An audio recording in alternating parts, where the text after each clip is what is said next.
and detect what was coming, whether it was a risk or an opportunity, and respond to it. What comes to mind when we ask for a finance strategic moment?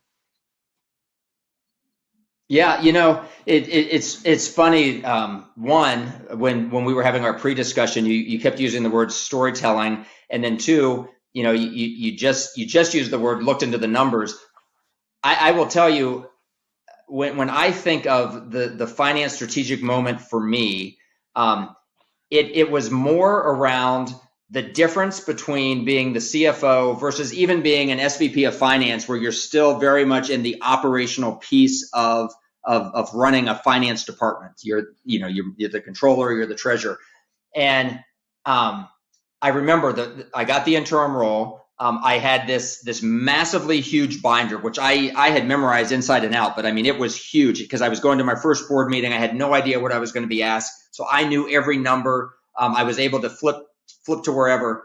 And we're coming back from that meeting, and the CEO tells me, he says, I never want you to bring that binder anywhere again. So if you need it, find a technological solution, but I don't want to see that. You're not showing up the way that a senior CFO should.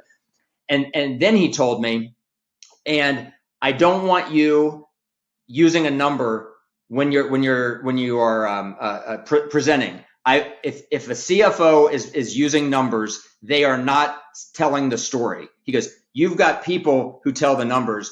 I need a partner. I need an executive who's going to be storytelling. Now they're going to wrap around, what this means financially for the business, but to 90% of the business, they don't understand the numbers anyway, but they need to understand the impact of the numbers. And so I said, you want me to be a CFO and never quote a number when I'm talking? And he said, absolutely. That is what I count as success.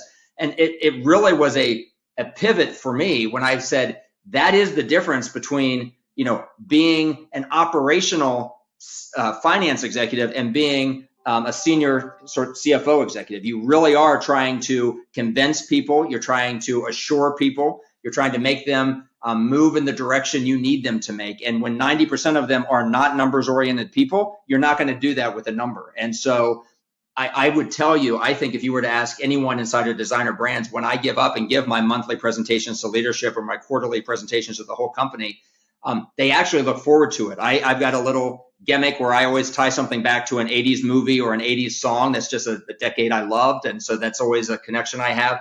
But it can tell a financial story without, scaring them with a number. And that was it.